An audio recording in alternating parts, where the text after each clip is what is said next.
네, 안녕하세요. 주식 분석하는 남자입니다. 오늘 9월 3일 한국 시장 상당히 훈풍을 불러일으키면서 마감하였습니다. 미국발 훈풍이었는데요. 뉴욕 증시 새벽에 마감한 뉴욕 증시 미국 고용지표 부진했는데도 불구하고 코로나19 백신 조기 개발에 대한 기대로 큰 폭의 상승을 보여줬고요. 필라델피아 반도체 지수가 2% 이상 폭등하면서 국내 증시 반도체 관련 종목들에 대한 상승을 예견하면서 오늘 시작을 하고 코스피와 코스닥 양시장 마감을 훈훈하게 하였습니다. 코스피 장중에 2400선도 터치하였지만 종가는 2395선으로 조금 밀리면서 마감을 했습니다. 다우지수가 지난 2월 이후 처음으로 29000선에 다가가면서 사상 최고치를 보여줬고요. S&P 500, 나스닥 지수는 2대 지수는 사상 최고치를 매일 갱신하는 그런 모습을 그리고 있습니다. 오늘 국내 증시 예탁금이 60조가 넘었습니다. 페이지를 좀 보면서 말씀드릴까요? 일단은 좀 전에 말씀드린 필라델피아 반도체 지수죠. 이 지금 보시면은 2382.32포인트 약 2.8% 급등을 했습니다. 상당히 반도체에 대한 업황이 지금 하반기 디램 가격이나 이런 부분에서 안 좋은데도 불구하고 결국에 어제 제가 장 마감위에 엔비디아의 삼성전자 8나노급 파운더리 이 부분에 좀 말씀드렸는데 이런 것들이 좀 미국 증시에도 호재가 되지 않았나 생각이 들고요. 최근에 또 애플이 어제 말씀드린 대로 7,500만 대 생산 계획 지금 잡아놓은 것들이 이제 반도체 시장을 좀 상당히 긍정적으로 좀 볼 수 있는 그런 투심을 불러일으키지 않았나 생각이 들고 있습니다. 증시 예탁금 좀 살펴볼까요? 이게 지금 60조가 넘었습니다. 최근에 사실 이 상승폭이 조금 이렇게 하루에 많이 늘어야 1에서 3% 정도씩 늘었는데 지금 CME 잔고가 60조가 넘었다고 말씀드렸었는데 카카오 게임즈가 어제까지 청약을 했었고요. 이제 이 청약에 대한 환불 자금을 다시 예탁금으로 들어올 텐데 예탁금에 이제 카카오 게임즈에 대한 환불 받은 금액들도 섞이면서 일시적으로 60조가 넘었지 않았나 생각이 듭니다. SK바이오팜 때도 예탁금이 일시적으로 좀 많이 늘었다가 조금 주는 모습 보였었는데 하지만 이 예탁금이 결국에는 올해 내내 우상향하는 그런 모습을 보이지 않을까 생각이 들고요. 미국 질병통제예방센터죠, CDC 각 주에 11월 11일 백신 접종 채비를 하라고 소식이 있었습니다. 즉 필라델피아 반도체 지수뿐만 아니라 헬스케어 관련된 종목들도 그랬고요. 미국 지수 3대 지수가 강했던 이유는 이런 이유도 컸던 이슈가 있었습니다. 그리고 파운드리 시장 좀 추가적으로 말씀드리겠습니다. 대만의 TSMC가 지금 1분기까지 50% 넘게 압도적인 비율을 차지하고 있지만 최근 삼성전자가 IBM에서 수주를 따낸 것도 있고요. 매우 긍정적인 소식에 이어서 어제 마감 시황을 제 방송을 보시면 아시겠지만 엔비디아가 2019년에 그래픽용 카드 판매량이 약 전 세계 5,800만 대였습니다. 근데 그 물량만 고려해도 이번에 8나노급으로 삼성전자가 비메모리 시스템 반도체라고 불리는 이 파운드리 시장에서 매출이 추가로 만약에 애드업이 된다면은 20억 달러 이상 추가로 애드업 될 수 있다고 시장에서는 예상을 충분히 하고 있습니다. 저는 더 이상 될 거라고 보는데 그 이유로는 결국엔 그래픽 카드가 엔비디아에는 고가 제품이지만 이번에 30 시리즈도 RTX 30 시리즈인데요.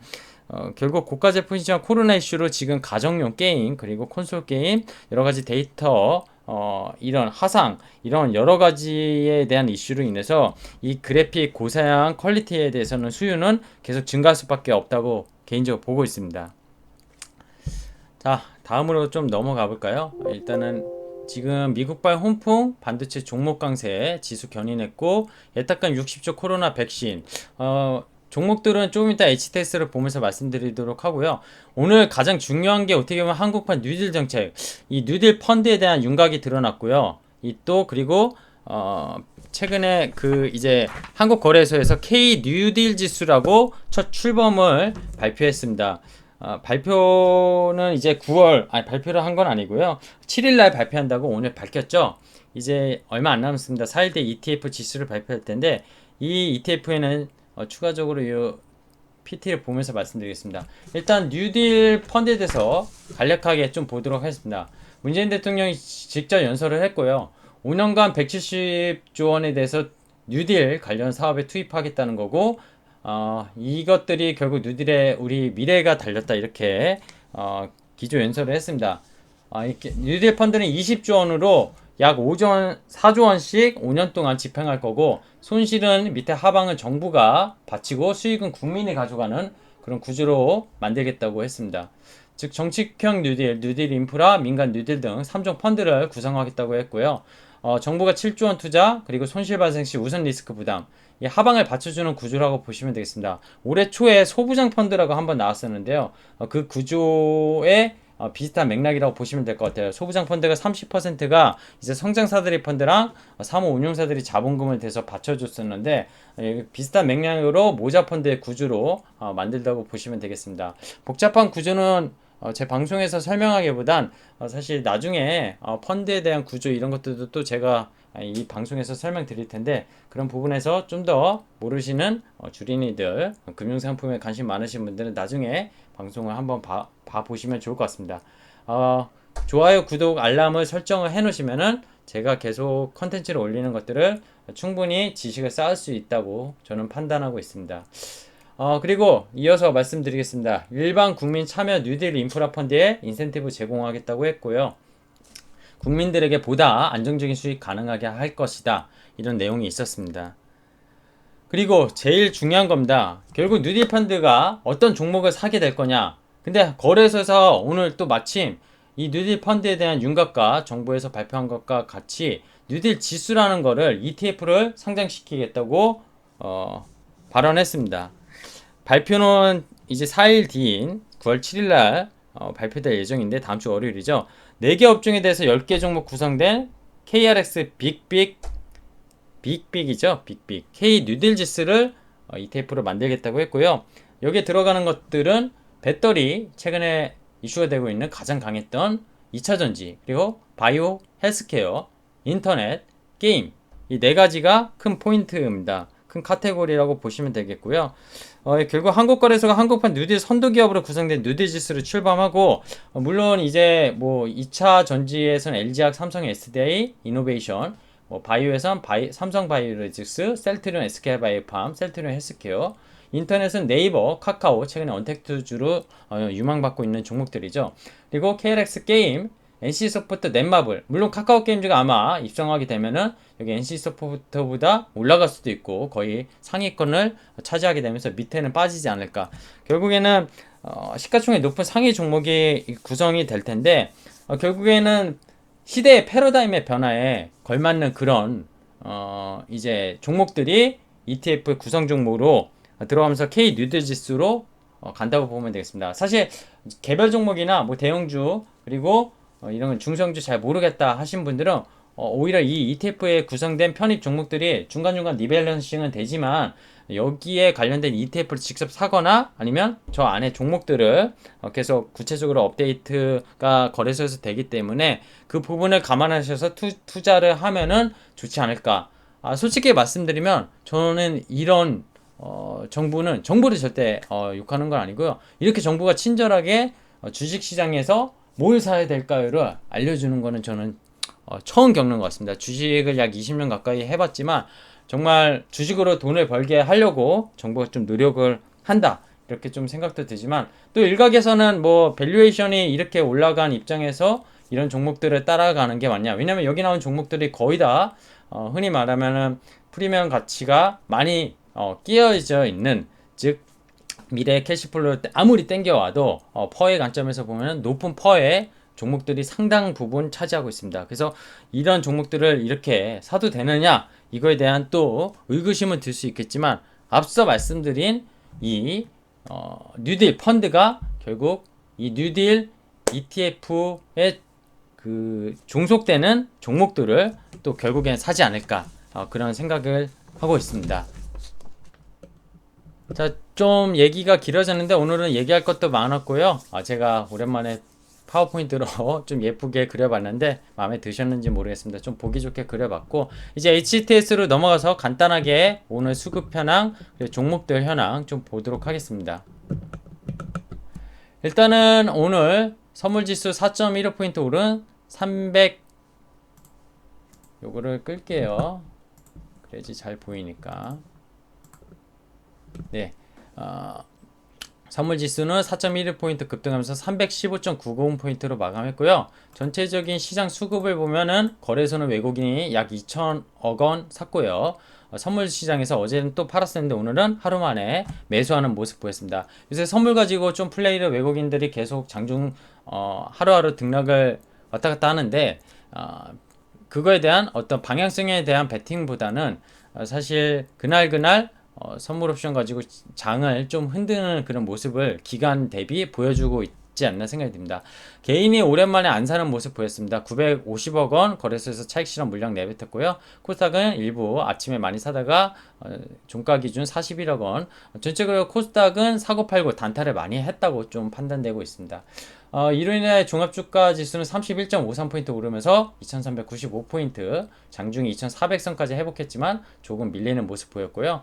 코스닥은 874.13포인트로 이제 연중 최고점이, 사상 최고점이 930포인트까지 이제 55포인트밖에 남지 않았습니다. 거래대금은 여전히 코스닥만 14조를 넘는 그런 유동성 장세를 보여주고 있습니다. 관심 종목 보겠습니다. 관심 종목은 또 뭐 제 채널 처음 들어오신 분들을 위해서 잠깐 말씀드리면, 여기 나오는 관심 종목은 제가 그래도 지금 시장을 보는 관점에서 가장 핫한 종목들, 아니면 시장을 보는 종목들, 그런 종목들을 나름 구성해 놓은 거고요. 코스피 200을 차지하는, 즉 거래소를 차지하는 종목에서 보면은 특징주가 삼성전자, 하이닉스, 앞서 말씀드린 필라델피아 반도체 지수 때문에 급등을 했고요. LG화학 2차전지, 아마 이거는 그 좀 전에 말씀드린 그 이제 뉴딜 펀드, 그런 2차전지 관련 소재주로 좀 부각받지 않았나 생각합니다. 결국 뉴딜 관련 펀드라는 거는 결국 최근에 그린 뉴딜 정책 이런 것도 연관이 될 텐데, 그래서 CS윈드가 풍력주로 7%또 넘게 신고가를 했고요. 하나솔루션이 뭐 수소나 태양광 이쪽으로 해서 15%나 시가총액 7조가 넘는 종목이 많이 오르는 기염을 보였습니다. 넷마블이, 그리고 카카오게임즈의 그런 등의 카카오게임즈의 그런 후광효과를 있고, 오늘도 12% 오르면서 장중에는 신고가를 52주 신고가를 찍는 모습 보였고요. 바이오는 좀 생각보다 약했습니다. 일부 강한 종목들이 몇 가지 있었지만 생각보다 좀 약한 모습이었고, 오늘은 아까 반도체 날이라고 말씀드렸는데 비메모리, 메모리 이쪽이 다 강한 모습 보였고, 심텍, YMT, 뭐 PCB나 OLED 관련 쪽 해가지고 상당히 강한 모습 보였습니다. 5G는 좀 차익 실현이 오늘 좀 개인들에 의해서 나왔던 것 같습니다. 전반적인 약세를 보였다 보시면 되겠습니다. 뭐 섹터 분석은 코로나19, 아까 백신 관련이 미국 질병예방센터 CDC에서 11월 1일부터 각 주에 보급될 거다, 이런 소식에 코로나19 관련주 반도체 장비 이런 것들이 강했다, 뭐 이렇게 보시면 될 것 같고요. 일본 증시 0.9% 올랐고요. 대만 0.4%, 중국 시시는 조금 0.5% 소폭 하락하는 그런 모습 보였습니다. 아시아 증시는 전반적으로 중국을 제외하고서는 강한 그런 모습 보였습니다. 코스피 200 종합 차트 볼까요? 221선을 완전히 뛰어넘는 갭으로 상승을 했습니다. 제가 어제도 말씀드렸지만 약간 갭이 있으면은 갭을 메우고 가는 게 좀 편하거든요. 그래서 내일 좀 일부 조정 나왔다가 가는 모습이 좀 더 좋지 않을까 생각을 하고 있습니다. 옵션으로 보겠습니다. 옵션은 오늘 315.9포인트, 316포인트에 끝났죠. 한 단계 어제보다 올라가서 거의 요 315와 317 라인이고요. 그러면은 지수는 2400선 가까운 모습 보이고 있고, 양압을 볼까요? 양압은 콜의 가격과 풋의 가격의 등가 기준이라고 봤는데 7.96 레벨까지 내려갔습니다. 이 양압은 결국 옵션 만기일, 선물 옵션 동식 만기일에 수렴할수록 등가 기준 0에 수렴한다고, 즉 매도 플레이가 메이저에서 많이 되는 그런 시장이라고 계속 말씀드리고 있습니다. 선물 연결 차트는 보지 않아도 될 것 같고요. 자, HTS로 오늘 시장 좀 충분히 말씀드린 것 같습니다. 네, 오늘 마감 시장 마무리 짓겠습니다. 지금 여기 K 뉴딜이라고 뭐 이제 뉴스홈에서 나온 한국거래소 빅빅 K 뉴딜지수 5종 발표. 앞서 말씀드렸지만 저는 정부가 이렇게 종목을 뭘 사라고 찍어주는 거는 처음 보는 것 같습니다. 그만큼 지금 옛날에 이제 중후장대 업종이라고 좀 지금 뭐 포스코, 조선, 철강 이런 업종들이 사실 지금 시대에 어떻게 보면 맞지 않지 않습니까? 그리고 코로나가 아마 이런 업종들을 더 힘들게 한 것 같고요. 결국에는 시대의 패러다임을 읽어야지만 주식시장에서도 수익을 낼 수 있습니다. 저는 그 첨언 역할을 하는 채널, 주식 채널이 될 거고요.